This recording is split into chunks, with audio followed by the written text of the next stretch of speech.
हिन दिल जूं छा ॿुधायां खोले मां यार ॻाल्हियूं हिन दिल जूं छा ॿुधायां खोले मां यार ॻाल्हियूं टे चारि त नाहिनि आहिनि हज़ार ॻाल्हियूं हिन दिल जूं छा ॿुधायां। बिस्मिल्लाहिर्रहमानिर्रहीम अस्सलाम वालेकुम दी हिस्ट्री ऑफ सिंध में मां आहियां अवां जो पंहिंजो तामीर हुसैन। अवां सभिनी दोस्तनि भाइरनि ऐं भेनरनि खे असांजे हिन यूट्यूब चैनल ते भलीकार। कीअं आहियो अवां सभु? उमेद आहे तव्हां सभु ख़ुशि हूंदव ऐं अलाह पाक ज़माने में हूंदो।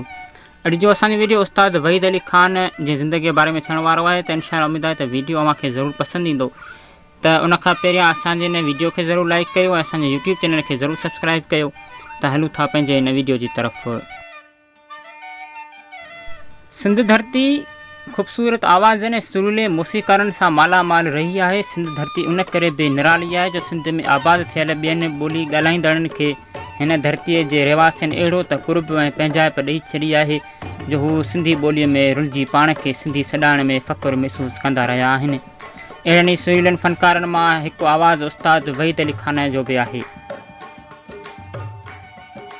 सुरीले आवाज़ ऐं अंदाज़ वारो ही फ़नकार 1952 ईस्वीअ धारे टंडो आदम में सिंध जे हिकु अहम मौसीक़ार घराणे में पैदा थियो।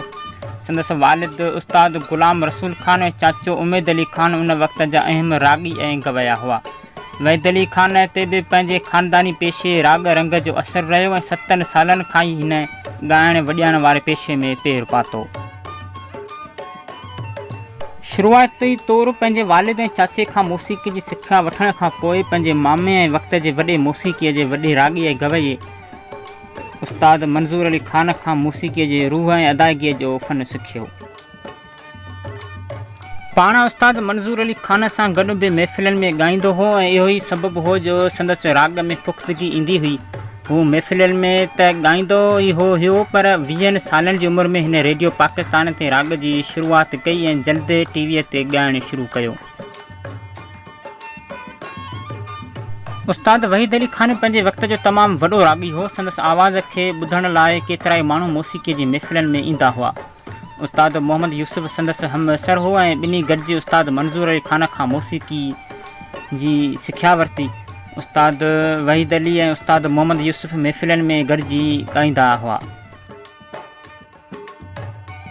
शाह अब्दुल लतीफ़ रहमतुल्लाह अलैह जो कलाम परचन शाल पवार जॾहिं ॿिन्ही गॾिजी ॻायो हो त इहो कलाम 10 मिंटनि खां वधीक ॻाईंदा रहिया हुआ ऐं हाज़िरनि महफ़िलनि जूं ताड़ियूं वॼंदियूं रहियूं। ॿिन्ही जा हयल पलटा ऐं लय सच त ओज ते पहुतल हुया। हिन राग जी राणी आबदा परवीन सां गॾु बि केतिरा ई कलाम ऐं संदसि गॾु ॻायल कलाम बांदियाणी सांगियाणी आहियां मशहूरु थियो। संदसि केतिरियूं ई ऑडियो कैसेटूं मार्केट में आयूं ऐं घणियूं ई मक़बूलियत हासिलु थियनि। उस्ताद वहीद अली ख़ान ऐं संदसि ख़ानदान जी मादरी ॿोली पंजाबी हुई पर हिननि सिंधी ॿोलीअ खे पूजियो ऐं सिंधी ॿोलीअ में ॻायल मौसीक़ीअ ई संदनि सुञाणप बणी। हिन सिंधीअ खां सवाइ सराइकी उर्दू ऐं पंजाबी ॿोलियुनि में बि ॻायो पर संदसि मक़बूलियत सिंधी राग सबबु ई थी। वहीद अली ख़ान जंहिंजो पसंदि जो रंग ॻाढ़ो ऐं गुलाबी हो। जॾहिं हीउ कलाम ॻाढ़ो जोड़ो पातल हूंदई कंध कुले सां लातल हूंदई ॻाईंदो हो त माण्हू झूमण लॻंदा हुआ।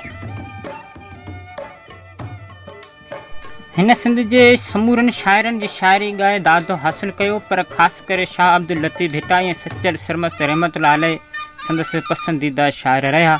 हिन खे केतिरा एवार्ड पिणु मिलिया जिन मां Latif award, Sachal award, Qalandar Shahbaz award, Jam Datar gold medal, Khairpur Nathan Shah में ताजपोशी ऐं ॿिया केतिरा ई एवार्ड शामिलु आहिनि।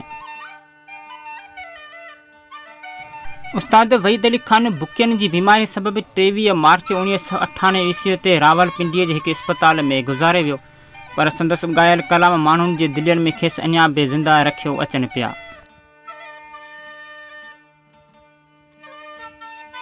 त वीडियो अव्हां सॼणनि खे कीअं लॻो? उमेद आहे त वीडियो अव्हांखे ज़रूरु पसंदि आयो हूंदो। त वीडियो खे हिकिड़ी लाइक ज़रूरु करे छॾिजो ऐं अगरि अव्हां असांजे हिन यूट्यूब चैनल ते नवां आया आहियो त असांजे हिन यूट्यूब चैनल खे ज़रूरु सब्सक्राइब कयो ऐं असांजे Facebook page the history of Sindh खे बि ज़रूरु फॉलो कयो। त मिलंदासीं अहिड़े ई दिलचस्प ऐं हिस्ट्रिकल वीडियो में।